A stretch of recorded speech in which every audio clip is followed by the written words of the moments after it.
Hello, I'm Taj Greenlee, Associate Director of 92Y Talks.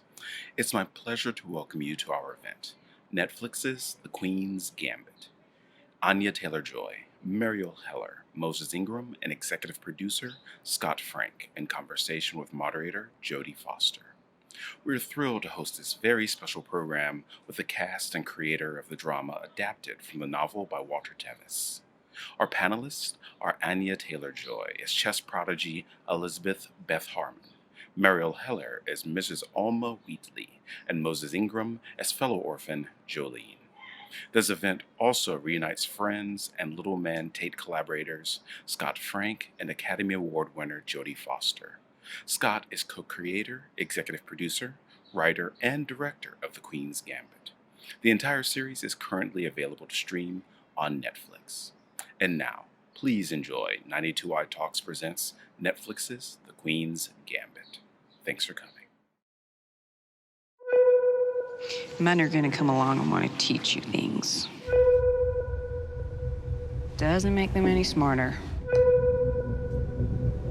You just let them blow by, and you go on ahead and do just what and how you feel like. Someday you're gonna be all alone, so you need to figure out how to take care of yourself. Tell the readers of life how it feels to be a girl among all those men. I don't mind it. Chess isn't always competitive. Chess can also be beautiful. You're an orphan, Beth. I'm fine being alone. I feel safe in an entire world of just 64 squares. Well, creativity and psychosis often go hand in hand. Or for that matter, genius and madness. There's no player in the world as gifted as you are. There is one player that scares me. Who? The Russian. Don't make me over. He is a world champion. Now that I do anything for you. I'm supposed to go to Russia, but what I want is a drink. I'm worried about you. Don't make me over. What? What on earth for? Now that you got me at your command. Maybe it's in my blood. My mother went crazy. Went crazy or always was? Accept me for, I don't even know if I'm good enough. You're the best there is. accept me for the things that I do. You've got your gift, Accept me for what I am. and you've got what it costs. Accept me for the things that I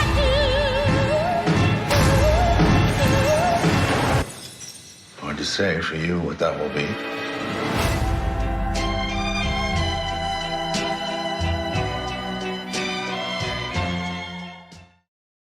Excellent. Wow. I am super excited to be chosen as the moderator. I'm not sure I've ever been a moderator before. At least I've been a moderator maybe for about 5 minutes, but I'm officially a moderator for too long, introducing an amazing, amazing, amazing limited series, created, written, directed, produced, juggled by my friend Scott Frank. It is called The Queen's Gambit, and it is available on Netflix as we speak, as it should be. Extraordinary movie, you guys. Amazing, amazing performances, amazing visuals. And so many of you guys I didn't know before. Anya, extraordinary performance playing Beth. Anyways, I'm just gonna be a fan for a second. Moses, what a great new coming voice. I was so psyched every second that you were on. I'm not gonna say what happens to you because I'm not allowed to. And Mari, you know, I'm a big fan of yours as a director. I had no idea that you acted. I suppose I should know that you acted. I had no idea, but you're an extraordinary director, and all the more, what a great thing to give to Scott Frank, to be able to have a director on set with him at all times. So Yeah. just as a way of introducing everybody, Scott, you made a chess movie. Yes, I What were you did. thinking? I was doing what I usually do, which is answering a question no one is asking. Um, That's, you know, Yeah, no one said, let's make a chess movie. no one was clamoring for a chess movie set during the Cold War. I love this book so much. And I remember when I read the book, I didn't even feel like it was about chess so much as it was about her. So I always thought that was what was so great about it. And I'd never read about a character like this. And it also felt more like a thriller than a kind of sports story to me, even though that's kind of what it is, I think, at its core. But yeah, I mean, I was shocked that Netflix wanted to make it. I'm still shocked that we made it. We would joke every day on the set, you know, we're bringing the sexy back to chess. Tell me how you found it. How did you find the book? I read the book a long time ago. You gave it to me quite a long time ago. And it's a little thing. It's not a big, thick, epic book. I only read little books. I can't read them. I found it, Bill Horberg, the producer, gave it to me years and years ago. We tried to make it as a movie. And everybody tried to make it as a movie. When the book first came out in '83, I think it was, Bernardo Bertolucci tried. Wow. And everyone from him to Walter Hill, to Tom Tykwer, to Michael Apted. I mean, it's a crazy list of directors, ending with Heath Ledger, who was going to be his directorial debut when he died. And then, you know, they weren't really making those kinds of movies anymore. When I finished Godless, I rang up Bill and I said, well, maybe I just did a script I've been trying to make forever that was a movie as a limited series. Maybe we should do the Queen's Gambit that way. And I gave it to Netflix thinking they would, you know, laugh, and they bit down hard. So that's how it happened. And I wish I could say it was a big fight after that, but it happened very quickly. I just had to write them because we went into prep and I hadn't really written many of them. So, but I had Anya on very early. And once I had Anya, I knew it helped me to kind of figure out who I was writing towards. Great. Yeah, I want to go back and later a little bit and talk about your process and talk about how it came to be and how the thoughts about it from the beginning of the episode 1 all the way through to the end. But I also want to talk about cast, and you have an extraordinary cast. One of the things that I think is the crown jewel of this series is this point of view. You have Beth's point of view, played by Anya Taylor-Joy. And it's different than any point of view that I've ever seen. And the actress playing Beth it's really a very different performance. Do you want to talk to me a little bit about what you were thinking? How did you come up with her? I mean, it was pretty instantaneous. It was like, from the second that I knew that Scott wanted to meet me, I didn't have the scripts. And so I read the book, and I read the book in about an hour and a half. And I've never run to or from a meeting before. I don't run. I don't exercise that way, but I ran to meet him. And I'm pretty sure before I think I said hello and then screamed, "It's not about chess, and she has red hair." And you were like, yeah, it's not about chess, and she does have red hair. And so we were just so instantly on the same page. And I felt like I could really understand that sense of loneliness and just trying so desperately to make sense of a world that didn't come naturally to her, and that dependency on chess. The idea that, okay, this makes sense to me and I like this and this makes me feel comfortable and like I'm good at something. This world seems to want me. And I feel like a lot of what Beth goes through is her trying out different situations and seeing where she fits, because she comes from a background where every person she's ever met has let her down in some way or abandoned her. And so she doesn't trust people. And so she's desperately trying to find a place to fit in. And I think as a kid, I certainly had elements of that. And so I was obsessed with her pretty immediately. And I was so lucky that Scott and I got along so well. And then that he took care of me the way that he did, because I was in Beth very deeply. And Scott was like, take care of yourself as well, please. That point of view is so interesting for us, you know, to be inhabiting her, the way she sees the world, the way she feels the world, the way she is both almost in a meditative way, the way she is intensely our point of view and is focused, but is also above herself, watching omnisciently. That's very different from anything that I've seen. And to create that character she's very opaque, actually. Mm-hmm. Like you can't read her at all. You don't quite know what she's feeling.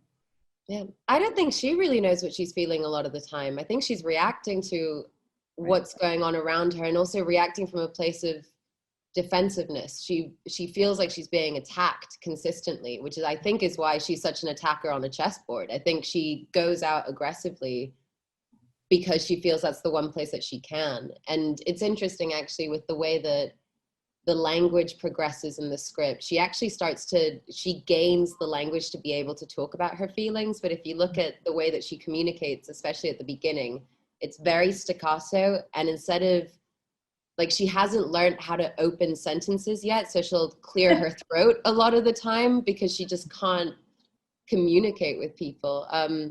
It was wonderful to be in her head, but it definitely, that feeling of defensiveness, that feeling of having your walls up all the time, that was an intense space to be in sometimes. Yeah, that gamesmanship. And I think also that you made some very bold choices, but done very delicately. I think that's the thing that I love so much. I mean, the way she moves, for example. Can you talk about that? It was one of the first conversations I had with Scott where I thought that as a child she would waddle, and what it felt like was very awkward. And I would just kept going up to Scott and going, am I an idiot? Is this going to work? Like, does this make sense? Because I hadn't tried it like that before. You know, I'd had the opportunity to play lots of different characters and embody them physically, but never for such a long period of time, over 7.5 hours of, you know, screen time. So I felt like the way that she moves and the way that she holds herself is very, she takes it from the things around her. So I loved the idea of, okay, this is Beth after she's seen an Anne Margaret movie or an Audrey Hepburn movie. Right, and she's decided, oh, like their feet go this way. So this is the way that I walk now. And she's just trying to figure it out, which is why I think when you finally get to the last episode, she's got this kind of like little butch walk going on, but she means business, and she's wearing the power suits, and yeah, that felt good. Excellent. Yeah, I want to talk a little bit about her beginnings, because of course I didn't see the first episode until after I'd seen the end. So don't try this at home. But I loved, I mean, one of the things you mentioned about the red hair, one of the things that I love about visually, it's so stunning about that first episode is how colorless it is. You know, that is, it's completely devoid of color, and there's a sort of darkness to it that almost is sort of like a chessboard, except for the red hair, is you can't get rid of it. It's like she is the center of the frame. There's this kind of flaming red hair, and everything else around her is dim. Was really quite beautiful. When she first meets Jolene, I mean, it's the best entrance for any actress ever. Mm-hmm. I think, I'm pretty sure your first line is cocksucker, right? Isn't it something like that, Moses? Definitely, girl. Yeah, with the drawl. Yeah, wonderful character, Moses, and really a challenge because you had to change over time. I really loved the relationship between the two of you because you couldn't be more different. You know, Jolene's character to Beth's character. Yeah, very. I think what's beautiful about Beth and Jolene is that they connect because they're both at the bottom of the totem pole. Like, no one's adopted because, you know, I'm Black, obviously.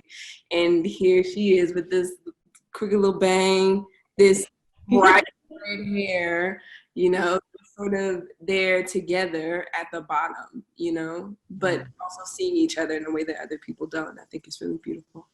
Well, she's the first maternal force, though, too. I mean, she's the first person that tells her how things are, and that she gives her the way to survive.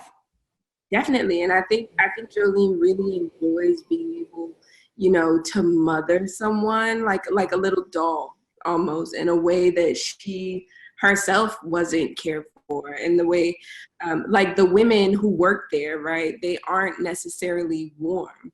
So, I mean, where else do you get that if you can't get that from, you know, one another?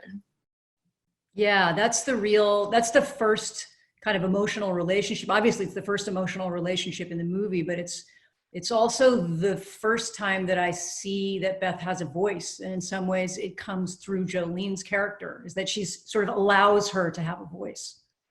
Yeah, I mean, I think Jolene sort of has to be a person who's like, no, I'm still here, you know, and I think in her teaching Beth how to get by, how to protrude, how to be in the space, I think that's sort of how it happens, you know?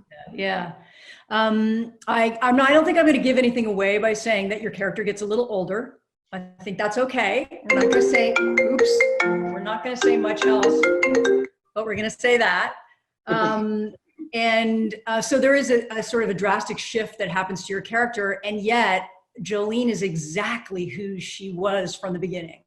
That strength and that power, it evolves into something else that may be diametrically very different from Beth's character, but it's an evolution in some ways. Do you want to talk about that a little bit? Yeah, you know, and I think in the beginning, Jolene doesn't even really know who she is yet. Like, how much can you know at, 14, right? And then to suddenly be a little older and having experienced much more life and how the world sees you beyond this orphanage, it shapes a lot. I mean, being the only Black person in the orphanage, and then we're in the 60s, right? Like, a lot is happening in the world, and I think what Scott did really beautifully was just let us not forget where we were in the time span of civil rights, which is not very changing, but right. Well, it's these three women in some ways that are sort of the embodiment of different kinds of female power of the time that was available to those women, and each of them comes about it from a different place. I think my favorite quote from the movie is when her mother says, she's driving and she says, it's a mistake, it's a rounding error, a problem I've got to solve, what I do with you. That this idea that Beth and all of these women in some ways start off as a mistake, that female shame is almost the first thing about them that they have to survive from. And that act of survival in some ways is their empowerment. And also very interesting that it's a pretty good writer. Very interesting that it's a mathematical equation, that these women in some ways are compared to a mathematical equation that they have to solve. That in some ways women's lives or women's identities aren't just given to them. They have to live and become something. They have to become something in order to be valuable, in order to be seen. And Mari, your character of Alma, such an interesting character to me. And I didn't remember it as this way in the book, I guess. I didn't remember the richness of who the mom was. I love the fact, for example, that it's not like they saw each other and they fell in love, or even in the first half of the series that they even particularly connect. And can you talk about that a little bit? Like, why is it that Alma doesn't have that connection right away? Why is it something that has to build over time? I mean, I think that's what I loved the most about this challenge of playing Alma. And when Scott asked me to do this, I haven't acted in 10 years. And part of why I stopped acting was because I felt like most of the roles that I got to play as a young woman, because I was young then, were just not complex. Like, they were really one-dimensional, or you were just one thing. And part of what was so appealing about Alma was she is really hard to figure out. Mm-hmm. And on the page, I found her so paradoxical, and I loved that about her. I loved that she was this damaged woman who kind of came in this, you meet her in this broken marriage, you can feel her pain, but you don't know exactly where it's coming from. And yet she and Beth have this difficult time figuring out how to connect for a while. And it takes many steps before they really let each other in. And it's so much more satisfying when it actually happens. But she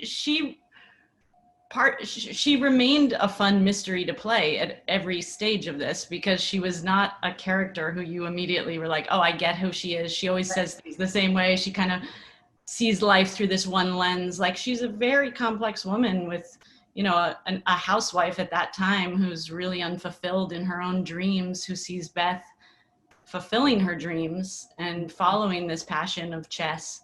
And it kind of awakens something in her that's totally new. Yeah, I think what's interesting, what's so nice is that it's not like Alma ever comes to like chess particularly or appreciate it.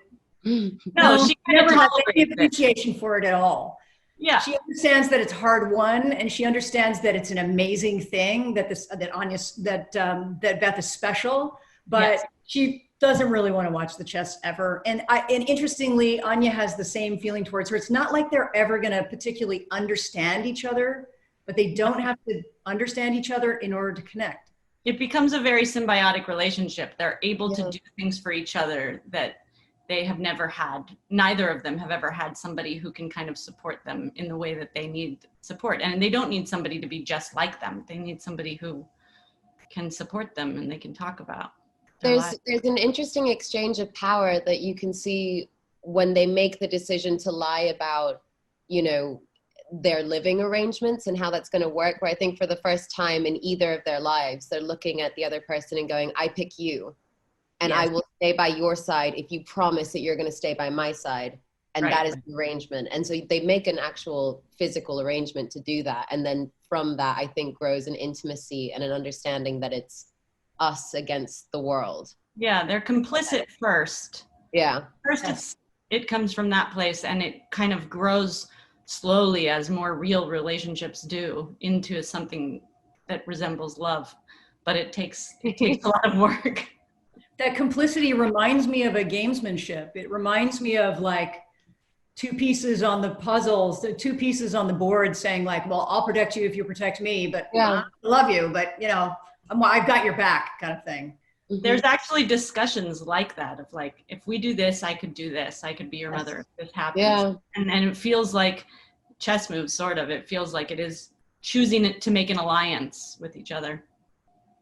Well, going back to what you were saying about, you know, the idea of women being disposable in that way, I think there is something to be said about the fact that both of us have been told that we are unwanted.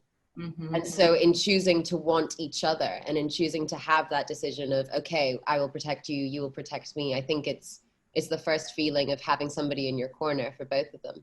And they've both been alone for so long. Even though Alma's been married, she's been totally alone emotionally. And you've been alone for so long, with the exception of Jolene, but really having nobody to care for you, and I've had nobody to care for. It's almost like we know we need each other, but we don't know how to do it. Yeah. Yeah, it's interesting because it doesn't really feel like a mother-daughter relationship. It feels like a couple. Yeah. Yeah. It feels like almost like a political couple who's like, you do the interviews, you do the public policy. Yeah. Yeah, let's split up the tasks. We can we can help each other out. We can, separate the tasks between the two of us. I also want to talk a little bit about the birth mother in the story as well, because it seems as if there's something about this inherited qualities, this sort of inherited mathematical ability, this inherited genius, which seems reasonable to me that, you know, that somebody that she would have gotten this math ability from somewhere. But also this inherited despair, this inherited isolation in some ways. That, you know, whether, Scott, I don't know if you meant that to be that isolation is a necessary part of genius, or that it's what happens when nobody can relate to you. Well, it's a couple of things, and it's interesting that you bring up the mother, her birth mother, because when we get to casting, we'll have an interesting conversation about that. But she wasn't in the book, the mother, at all.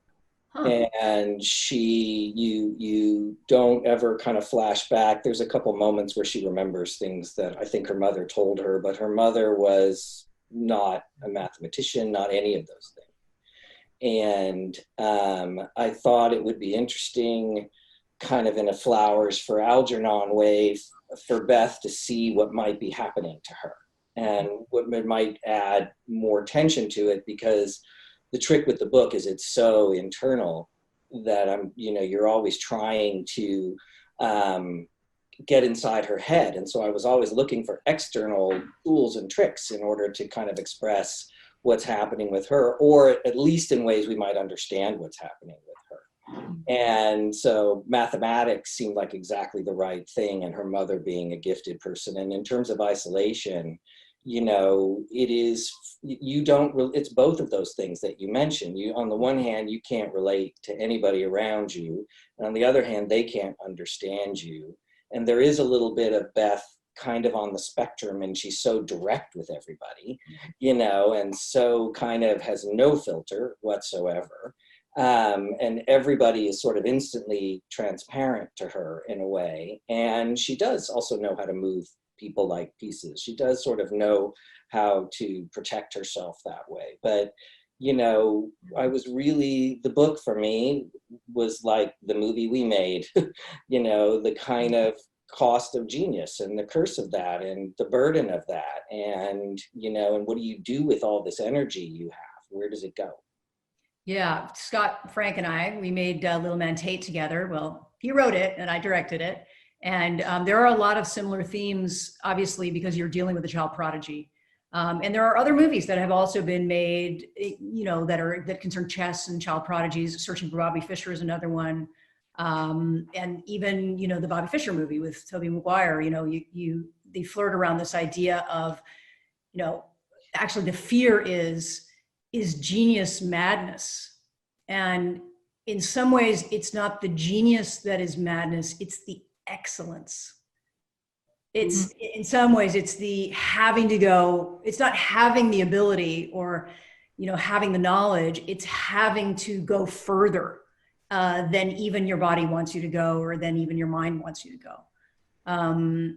Certainly with Beth, that's what it felt like to me, is that in fact, it wasn't so much, in fact, the chess genius was a comfort in some ways. The worst part was wanting to be the best. Yeah. That seemed to be the part that was the most destructive. It's like the Michael Jordan documentary. Mm-hmm. Like, it's not about his talent, but it's about his drive that's so different than everybody else, that affects everybody around him. Mm-hmm. I'm just trying to cross promote for Netflix. Yes, of course. Well done. There's a quote I really like about the being the best. The being the best comes up a few times in the movie. It's that first line that her mother says is, she says, you know how sometimes people tell you that this is for the best, this is for the worst. There's something about the juxtaposition of those two things. Also, I think it's Jolene. I think Jolene's character, Moses's character, Jolene, says, "You've been the best at what you do for a long time, and I want what you got." Right, for the rest. Did you say that? Yeah. Yeah. Yeah, it was you. Okay. But this idea of being the best, in a way, it's not so much the ability or the excellence, it's having to continually prove over and over again that you're better than someone else. That is the part that drives to madness. Well, I think it's two-pronged. I think it's the fact that, if I can do this, then I have proved to myself that it's not me, and that I'm not the problem, and I'm not the reason why everybody abandons me, that I'm not a cancer. If I can do this, then I am worthwhile. But also the obsession with needing to be the best, with needing to prove that, with needing to feel like I conquered this, I've achieved this. And I think it's very difficult for her, because she discovers chess at the exact same time that she's given her first sedative. So I do think that this idea of I cannot play or I cannot win without this edge, that's where you start to get lost in all of it.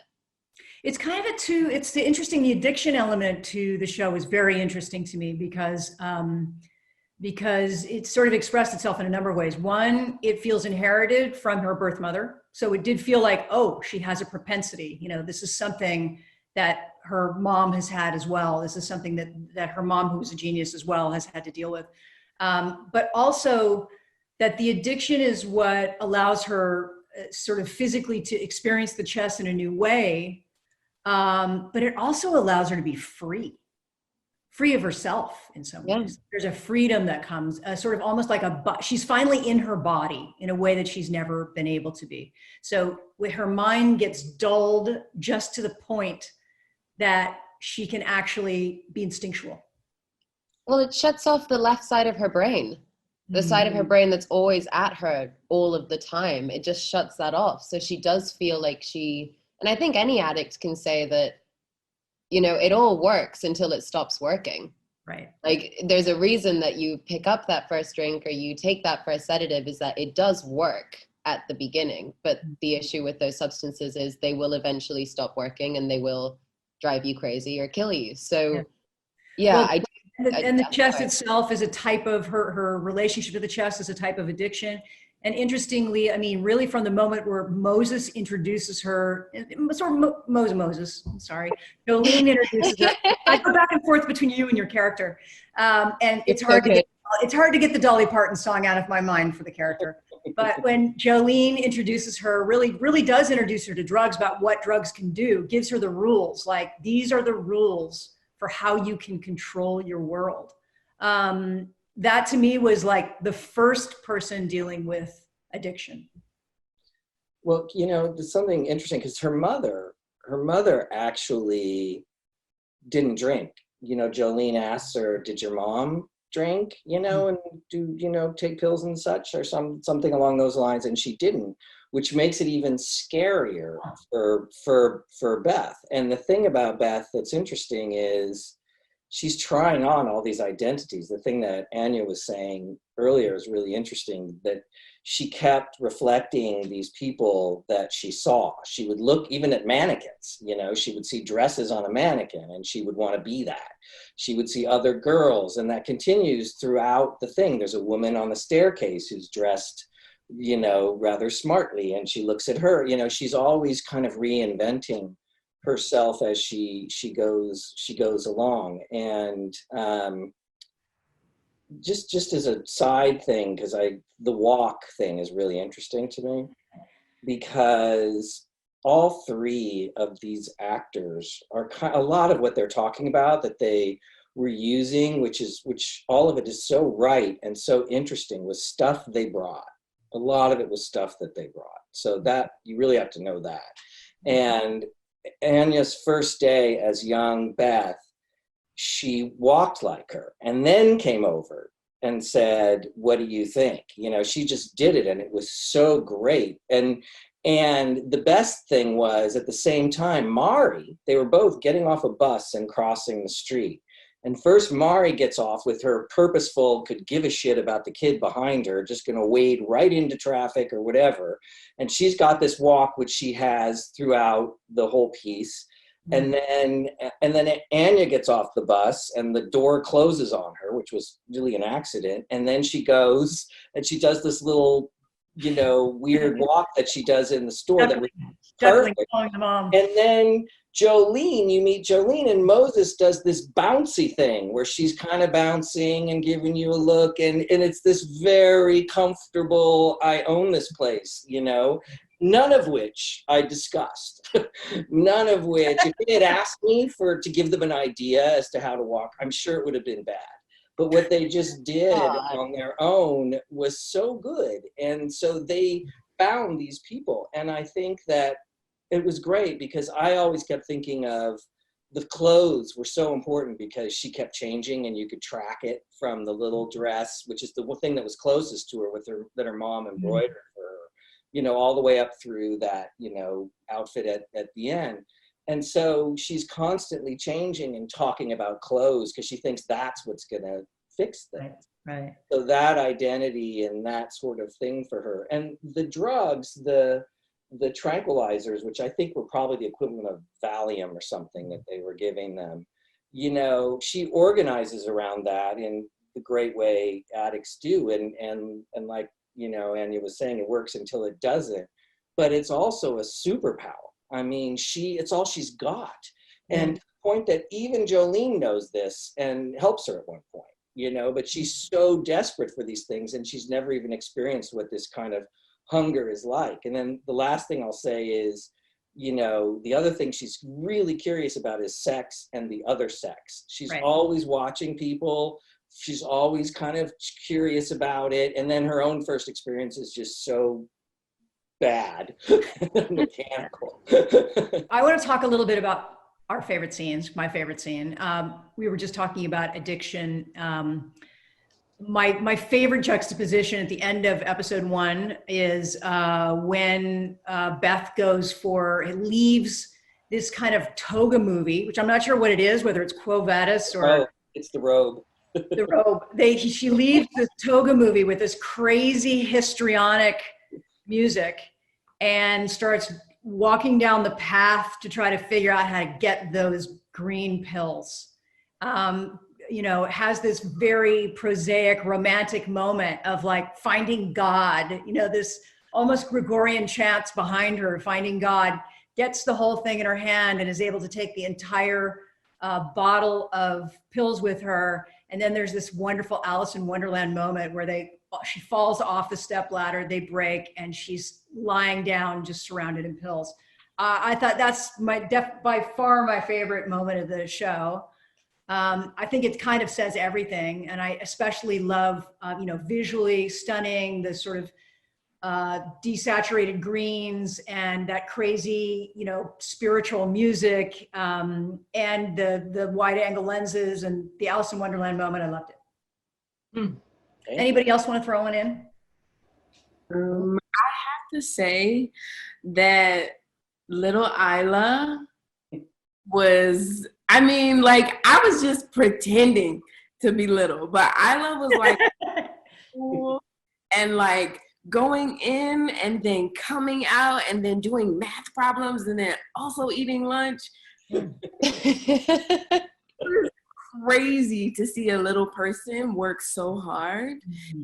And she works so hard. So a lot of my favorite scene is also that one that you're talking about with the crescendo and the music and the pills. But I just wanted to shout out Isla because she's incredible. Yeah. Very. I think one of my favorite sequences is the fever sequence. I mean, there's such good music in the series, and there are these kind of like, I mean, that sequence you're bringing up is just incredible. It's so well done. It feels like it's all orchestrated. But the fever sequence too, I just sort of love watching Anya, the way she turns into a grown-up and tries things on. You guys have talked a lot about the way she sort of is picking things up from the world and choosing who she wants to be as a woman in ways that she kind of tries to emulate my character and tries to grow up in these certain ways. It's painful and tender and sweet, but also really fun. And I don't know, I think there's really good sequences like that. She does a few. Anya there's a couple moments, because one thing I added was Beth's love of music. And actually, I think that's in the book, to be honest. She's always playing records and always listening to music. And I think that's a really interesting thing. And so Anya, I would see her on set in between takes dancing. And so I thought, okay, we're going to put that in a little bit. And then the problem is she's such a good dancer. She is a dancer. It was really hard for her to not be a good dancer. Do it bad. No, worse. Worse. And I was just like, ah! Be awkward. Yeah. Be awkward. Be really awkward. There's my favorite scene. I have a couple, but that's all just acting moments, you know. There's the moment where Mari as Alma says she'll try to be a mother, but so lovely and sweet, and all these moments on the airplane where they're kind of flying across the country to various chess tournaments, I thought were really great. And when she asks, because her their connection is mercenary at first. You know, once Alma learns that they can make a lot of money at chess, it's like, huh. There's a couple times where she says, how much, or how much more? There's a few times. But when she asked if she could maybe get a little commission, and Beth actually gives her more than she asked for, which is the most loving thing ever. I really like that. Moses and Anya, they were playing squash, which was really funny because neither. Oh God! They're both really all the things in the movie. The most guff I got was about the squash scene. The thing they were the most worried about and nervous about was playing squash. And then you saw us do it, and you understood why we were nervous. We're supposed to be bad at it. So, but there's a scene afterward, a very quiet scene where they're talking, which I think is just lovely. And I actually cut a scene which I liked even more, where they were talking about the history of Beth's relationships by the water. It's such a beautiful, beautiful scene, but it stopped the whole thing. And then lastly, Anya can cry better than any actor I've ever really seen. And I don't know how she does it or what she's thinking about, and I don't think I want to know. But there's a moment in it where there's two moments in particular. One, when she loses a chess game, and it's just this tight shot that I will admit I'd forgotten about when we shot it, and it wasn't until I was in the cutting room when I was looking at takes where I see this tear when she loses a particular chess game. It's so beautiful. And I recut the whole scene because I realized, oh, that's the button of the scene, you know. And she did that when she goes into the basement. There's a great moment down in the basement, which I don't want to give away, but over and over, these moments that don't feel at all forced. But the one on the plane where she toasts her mom not in the seat is really, really, that was her. That she just did that. Again, they did things without telling me all the time. I had no idea what was going on in front of my own camera. I'm always, whenever I finish a film as a director, I'm not even finished, pretty much every single day, I am so grateful for actors, and I can never figure out how they do it. I'm always like, how did they do it? Which is strange because I am an actor. You're an actor. It's still magic to me. You know, it's still magic. The magic. Totally the magic of it all. That actors bring so much to the equation. Mari, you're a director. You've made some extraordinary movies. Can You Please Forgive Me? Really one of my favorites. A really wonderful film. And talk a little bit about what it's like to be a director working for a director. Scott, are you going to be able to keep your mouth shut while I talk about it? I mean, Scott and I are friends, and we met through the Sundance Labs, and really he was an advisor for my first film that I made, The Diary of a Teenage Girl. And we formed a friendship that was really based on like me visiting his sets and him helping me navigate things through the business as I was starting out directing movies. And so he had this idea of making me act, basically, and bringing me back to this situation. And I was hesitant, not because I don't love acting, because I always did love acting, but I don't know, I wanted it to actually be good, and I wanted to do well by him and by the project. And I hadn't acted in a long time, and the whole thing felt like, I don't know, are you sure I should do this? It feels like a big part, like, I don't know. But it was so comfortable because I know Scott and I love being on sets, and I had visited his sets and knew how calm his sets were, that they feel similar to my sets, that they have a feeling of family and that you're working together and just playing and having fun. And so it ended up just being such a joyful experience. I talk about being an actor all the time. It's something I talk about with the actors that I'm directing. I talk about my own experiences and relating to them, and I feel this shared common language that we have, but I hadn't acted in a long time. So it was really fun to flex those muscles again, and to feel like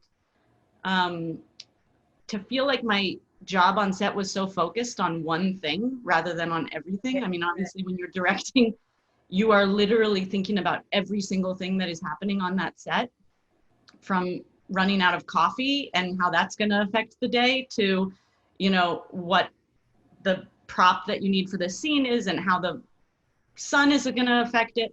I mean, you have to think about everything, and to actually get to narrow that focus in such a way, and to trust Scott as much as I did, where I couldn't really probably act for a director if I didn't trust the director, because I am a director. It would just be really bad. I would be wanting to direct the whole time.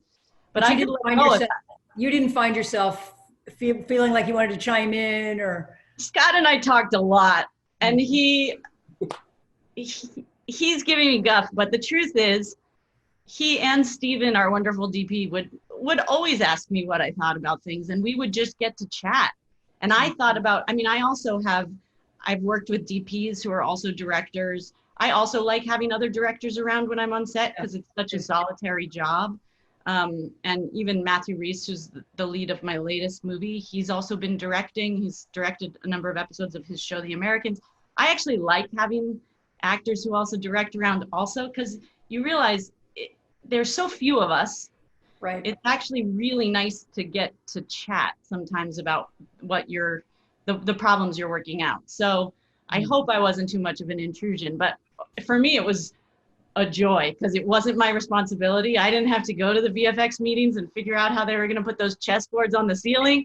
I didn't have to be part of any of the discussions about how to structure the day or any of that stuff. I just got to do the fun stuff, and it was joyful for me.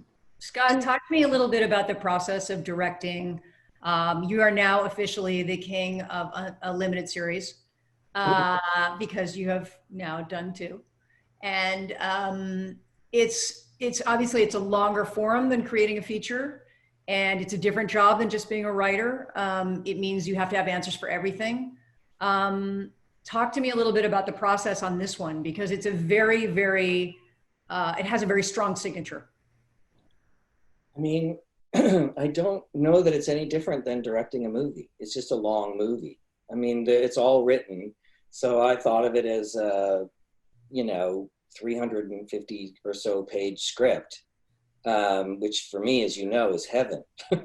So that's my normal movie script right there. So I thought it was really, it's a very, of course you're going to direct them all because you've written them all. Why would you step out? And it's not like they're getting aired like normal television, where sometimes they're airing the shows while you're shooting them.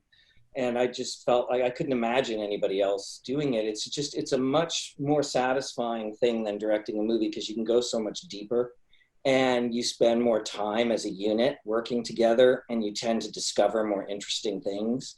And so I really like that a lot. And I think about the evolution with all of these actors, where we started and where we ended up. And it's really interesting to see. And when I'm sitting in the cutting room, I remember all these days, of when we were shooting this or that. And you kind of see just the longer time and the deeper dive is, I think many people who make movies are going to do this. Not everything is right for a limited series, because you could end up being sort of self-indulgent. But can I just say, just to toot your horn more than you are, I mean, the movies I've made, the most I've ever shot is 34 days.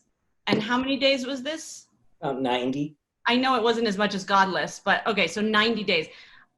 While we were filming, felt constantly blown away, because so much of what you do as a director is keeping the emotional intention and the longer emotional arcs in your head of all of these different storylines. And it's not something everybody can do. To keep this long of a sequence, first of all, being in production for that long is grueling. I mean, Anya knows, you guys, I couldn't believe I left, and I couldn't believe how long you were truly in production. But more than that, keeping the emotional through lines and actually making it make sense, that's really hard for that long of a production. That is not something every director, I think, has the capacity to do. Yeah, OCD like me. And to just toot that horn even more, because I wanted to add in about the whole, he's being very, very nice to all of us. And yes, I think we all did a very good job. Well done, everybody. But the wonderful thing about Scott is not every director feels comfortable encouraging you to speak. Not every director feels comfortable not being so in control of absolutely everything. While Scott's like, I picked you for a reason. What do you think about this scene? And he encourages you to be in it with him so that you can build something together. He's always in control. He always has the vision of where it's going. And if something is wrong, he will tell you it's wrong. But it felt so beautiful to be on a set where you really knew that you were valued, not just as you're the actor, just act and like do what I tell you to do. Essentially, it was, what do you think? Why does this not feel right to you? Okay, let's unpack that. Which way do you want to do it? One take for you. Okay, great. Like that ability to have a lack of ego in a role that I think, you know, as a director, you're directing the ship. You can get a little bit drunk on your ego sometimes, I would imagine. And Scott just doesn't have that. And he never cracks. He's always smiling and he's always there for you in such a, we love you. You're wonderful. The humor works. The humor works. Yeah, I know that's true of Scott as well. You know, we had our first experiences on a movie together when we were in our 20s, and we laughed through the whole experience. And it's interesting to see, I mean, just from my perspective, to see that you're such a verbal person, and yet you make these extraordinarily visual tonal films. Where does that come from? How does that all work together? I mean, this is that's why I say it has a very strong signature. It's a very bold movie. Wow. I don't know. I mean, I think I've just learned. I used to be, when I first started doing it, I was a little more timid in terms of really kind of I knew what I had in my mind, but I would quickly compromise because there is, you know, you're trying to move forward, and I didn't understand how the machine worked. I couldn't figure out. Took a while to learn where to push, where, you know, where you're really stopping things, where people are just trying to make it easier for them, and so on. And it takes a while to kind of learn all those ins and outs. And then at a certain point, you realize where it's too much work to abandon what you know is right. You know, it's just not worth it. And very quickly I learned that. And then Steven Soderbergh, who's been in my life for a long time, really helped me with this notion of having rules for yourself. And what are your rules, so that whether it's lenses or, you know, how you're going to shoot, is it going to be all handheld or is it going to be more, you know, stable? He had all of that, really helped me, because then I shot my first film where every scene was like its own movie in a way, you know, where I just did whatever I could do. And there's a sense of, look, Ma, I'm directing a little, you know. And then as I went on and you get more comfortable, I really became fascinated with making things simpler. How can you do this scene really simply? How can you make this much simpler? And to be honest, what was lovely about having Mari there is she shoots the same way. She shoots exactly the same way. She shoots very elegantly and simply, and lets the actors, she's trying to chase the actors while giving it a kind of singular look. And so if I would be stuck, and Anya, who's made like 180 movies at age, you know, 23 already, the two of them, you know, Mari from behind the camera and Anya from being in front of the camera so much. Like, Anya's this strange, preternaturally, you know, she knows where the lens is, even if she's not looking at it. She knows, oh, if I just move this way or this way, and she knows what to do with her body. And I remember there was a scene at a piano. It was Mari's first day, I think, and we were running out of time. And it was an important scene for me, and we didn't have room to put the camera where we needed to put the camera. And thank God for the two of them, because we were all figuring it out. And because of where, you know, they each come from and how they each think, it was really great. They really kind of saved me. And there were many little moments like that. Of course, I would always tell Mari that she was backseat directing, and that give her a hard time, and in front of everybody or after every take go, what does Mari think? my first day of Little Man Tate, Scott had a t-shirt made for me. And on the back of it, it said, "How am I directing?" And then it had the phone number of the producer, Scott Rudin. That's pretty funny. I'm so blown away by the look of the movie. I mean, the tone and the look of the movie is really extraordinary. And unlike anything we normally see in American films, it has a very European quality to it. And I would say, obviously, I know it was shot in Berlin mostly, but I would say it has a romantic quality that is very German. And usually German and romance, they don't usually go together. Interestingly, I think that the German romantic feeling is sort of an answer to Italian romantics. You know, in Italy, they say like, "I love you, kiss me," you know. In Germany, it's this restrained, tense, intense, internal type of romanticism. And I do see this as a very romantic movie, but that has that very German restraint. It's Beth. You know what's funny, Jodie, is we were scouting. I love scouting because Steven always brings the cinematographer his red camera. Mm-hmm. And we'll film things and we'll see if we can actually do something in a location. We were in Toronto looking at a hotel lobby that we didn't ultimately shoot, and maybe they can show this picture when they show this. But there was a photograph he took, a still photograph he took with the red in this hotel lobby of a chessboard. It's a little corner of the lobby, there's a chessboard, and by sheer accident, he caught a little girl running by in a yellow dress, and it's kind of blurry. And in that picture, everybody had that photograph in the production office. That became the palette. And, you know, I try, and then there were different palettes within that, like for the orphanage that you know, not a lot of color. Las Vegas is obviously the opposite. Mexico City is a lot of orange. Everybody, you know, Russia is a lot of, you know, dark tones. But they was all part of the same palette, because I think that's what makes it look the best, is when you keep, you know, stray colors out of it and you keep it really limited. And it's a whole other thing we could do about between the costume designer, Gabriela Binder, and Uli Hanisch, the production designer, who did Babylon Berlin, which is why I went after him. Right. You know? Yeah, I know you mentioned a lot about Babylon Berlin when you first started talking about this, and I loved that series, and I was just sort of blown away. I'd never seen anything like it, and I really do see the impulse, so those impulses in this. So Stephen Meisler, I mean, some of the language is about the geometry. Obviously, it all comes through Beth, through the point of view of Beth's point of view. There are these very strict rules. There's a sense of isolation. There's that color palette, the red hair that I talked about, with everything else desaturated, but this shock of red hair keeping her central. It's a very controlled, visually controlled film. Can I chime in, even though this has nothing to do with me on this project? Sure. But I was always blown away by the lighting too. Like Stephen and Scott together, and it's so different than Godless. Like it's such a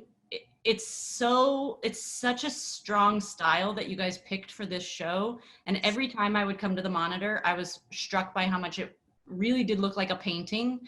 Like, and not in a way that makes you feel disconnected or like it's not emotional, but the lighting is striking. The lighting is so gothic and has this like strength to it that is sort of Beth and is chess related and does feel sort of Eastern European, but it makes the whole storyline of chess actually feel so emotional. Like I don't play chess, and I didn't know if I would actually care about any of the chess in this whole movie. I didn't know if it was going to be something that I actually felt in my gut in an emotional way. But something about the way you guys created the visual, and the visual of the chess, the visual of all the matches, but also of Beth's genius and how her genius works out in a physical way, not to give it away, but the way that you physically manifested her genius and the way her brain works made it that we could connect emotionally to the chess from like a deep gut place. It's really striking. It's striking. Yeah. The production designer, Uli Hanisch, you said he did Babylon Berlin, which, you know, just such an amazing movie. One of the things that I really loved was, you know, obviously the grids everywhere she went and all the different things that she saw, but also this, the claustrophobia of all those flowers, all those faded flowers everywhere behind her. It was almost like she was enveloped in them. So that, to me, that's what Louisville, Kentucky was about those sort of like almost sickening flowers that were keeping her prisoner. Well, that house is a riot of color. Before we run out of time, though, can I talk a little bit about how I cast each of these guys? Because they're each really interesting. Anya, we did meet in London, and she did walk in saying everything she said. I was really prepared to, I knew I wanted her. I had nobody else that I really wanted to do this. And she came in and sat down and couldn't stop talking about the book. And it was, like she said, it was instant connection in terms of who this character was. And really, Anya plugged into a lot of her issues. She really related to a lot of what was happening. And also, Anya had, like you, a lot of success very young, and a lot of pressure, and a lot of, a life that wasn't, necessarily, plugged in and rooted anywhere in particular, and was working nonstop and was sort of off balance in a really interesting way that I totally exploited. But it was great. And it was so easy. I have to say, usually, it's not that easy, but it was so easy. Now, Moses had never really acted before. Moses went to some shitty college called Yale, that you might have heard of, Jodie. And I had been looking at a lot of people, and I think we Skyped. I think I was in Germany. I was prepping the show. I was pretty far along, because it was a really hard role. I wanted one person who could play, like Anya was doing from 15 to, otherwise there'd be too much juggling of faces and things. And I again, with Moses, she didn't know this, but within 2 minutes, I'm texting Ellen Lewis, the casting director, while we're Skyping, and going, oh my God, where did you find her? She was just perfect, sitting there with her pierced nose and her, I don't know where you were, looking 11. It was really great, and so smart about the character, and like fearless and tough, and yet really, really sweet. And it was really fun to be a part of your first movie. We were always saying, all of us, that we hope we're teaching you the right things. God, I hope so. But it was so great to just see somebody through your eyes as an actor the first time that you were, experiencing all of this. I was so blown away by you, Moses, when I finally got to see the series. I was like, oh my God, especially the way you transform in age, it's masterful. Yeah, when you come back at 70 years old, I don't know. It's just like, what? It's like, wow. But it's just because Anya has this ability to sort of create chemistry between whoever she's with. She just creates this thing. But the two of you, I was so worried that moment when she, wakes up older, and the two of you have that moment by the window, and that may be my favorite image, the two of you out that window. And you lighting your cigarette on the prayer candle is also one of mine. And then Mari, this is a really good story. Okay, so I did meet Mari at Sundance, and I knew she was I'd always thought of her as an actor first, because she hadn't even made Diary of a Teenage Girl when I said, hey, she had emailed me, reached out, because she knew I was going to be shooting in New York. And I said, do you want to have a little part in this movie I'm making? And it was A Walk Among the Tombstones. And this is years ago. And she said, sure. And then you cut me out of the movie. Totally. Let me get there. And so but the main thing is, I'm watching her, I'm shooting her doing the scene, and I'm thinking, oh my God, she's a really good actor. I'm totally underusing her. I should have cast her in something else. She's really, really good. And my wife was there that day too. And I remember turning to her going, this is really embarrassing because she's really good. She's out acting the person whose scene it is. And so, and then I cut her out of the show. So, but you know, there you go. I cut out a lot of bigger names. So anyway, so I always thought of her. I tried to cast her in Godless, but she was too busy directing and couldn't do it. And so I cast her as originally not Mrs. Wheatley, but she was originally cast as the birth mother, as Alice Armin. And I mean, we were really far down the road talking about even what you were going to wear to go swimming in the lake. I mean, we were really going down through all this stuff and having conversations. And by the way, during casting, I would say to Ellen Lewis, when we were trying to cast Alma, I said, Google Marielle Heller. I go, that's a face you want. You want somebody who has a very beautiful but old-fashioned face that's really expressive and can look sad, you know, but has also got all this stuff going on. And Ellen was like, oh my God, what a wonderful face, blah, blah, blah, blah, blah. And I said, well, that's who I want to play the mother. And she said, oh, great. And they both have these eyes that are terrific. She and Anya are going to match perfectly, blah, blah. So then the actress I had cast early on as Alma Wheatley had scheduling issues and things about when we were traveling and what her schedule would be. And she had to bow out. And it was late in the day. And Bill Horberg, not me, the producer, said, every day during casting, it was Mrs. Wheatley looks like Marielle Heller. Mrs. Wheatley looks just like Marielle Heller. Why don't you cast Marielle Heller?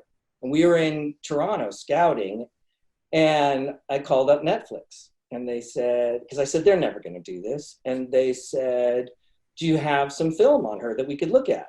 And I went, sure.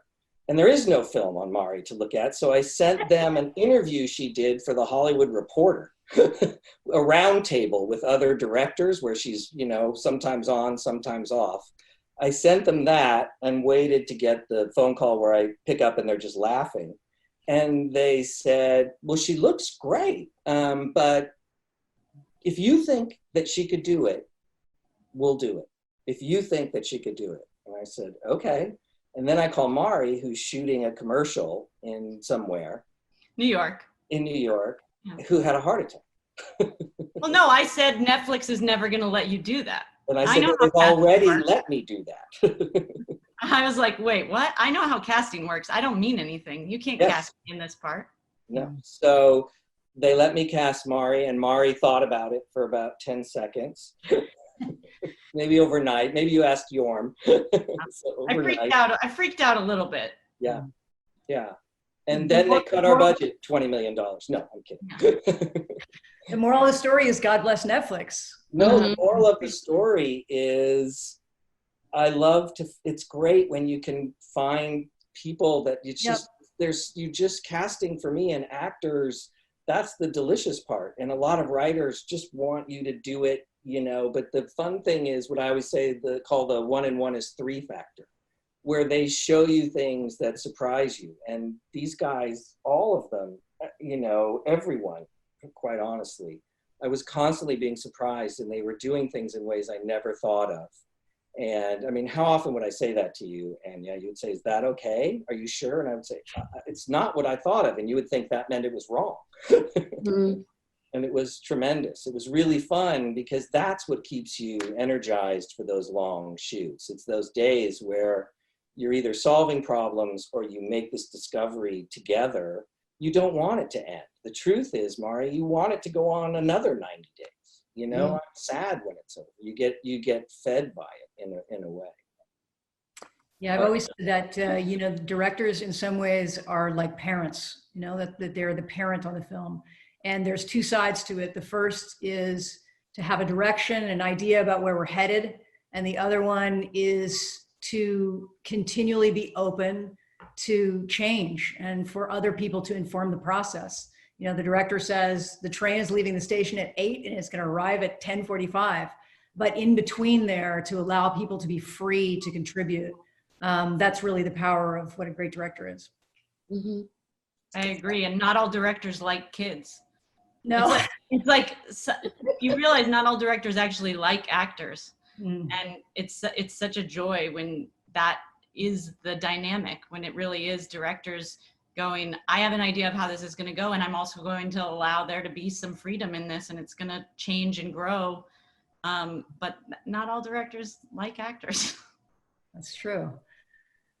Well, I know you guys are all headed off to do other things. I know, Moses, you're going to be in a movie with Denzel Washington, Macbeth, and Fran McDormand. I mean, how lucky are you?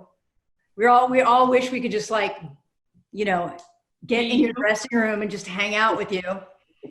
I know you're all off to do other things. Scott is going to sleep. He will be sleeping now for the next 6 months, perhaps, walking the dog. Anya, what are you up to? I am currently filming Robert Eggers' The Northman. Ooh. So I'm filming right now. Oh, he's the guy who did The Witch? Yeah. Wow, Yeah. amazing movie. Amazing. It's my original film family, so it feels, I think feels very lucky to be making a movie at all in the current climate, but especially with these people. Mara, you just had a baby, I hear. I had a baby when we're filming this a week ago. Yeah. Wow. Okay. So I'm not filming anything right now, and I'm really glad about that. Yeah. Yeah, me too.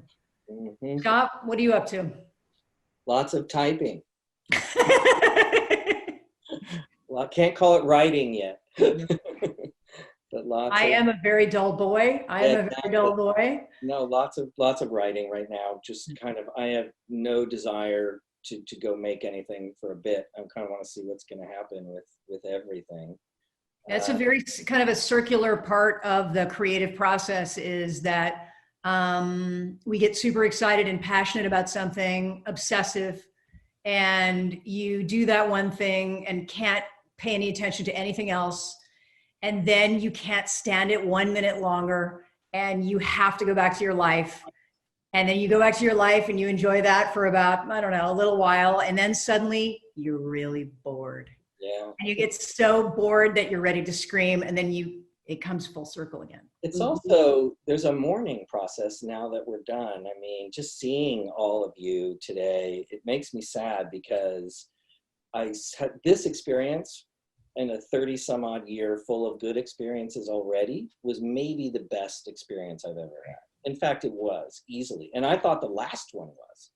And this was so much better. And so it's really, for me, I don't want to just jump into something. I really want to wait and see, and, because this was so nice, and the chemistry and everything about it. And I learned a lot. And I want to see what I'm going to do. I think I know what I'm going to do, but I kind of want to wait and just be sad and happy at the same time. And then to that thing you just said about, can't wait to go back. My dad was an airline pilot. So he would be home, he would be gone just long enough so that we'd miss him. And then he'd be home just long enough so that we want him to go. It's a little like what we do here. So. Well, I know I've caught everybody at a kind of a weird time, right? We're all in our homes on Zoom talking about a movie. This is a first for me. But if anything, these films that we're getting to see in our home has been an opportunity to feel things and get out in the world and make connections. This is a beautiful film. It's a beautiful film that's emotional in a way that's riveting and different, with some extraordinary performances and beautifully directed. So congratulations. Thank you, Jodie. Thank you for doing this. Thank you so much. All of you. So good to see everybody. Bye, everybody.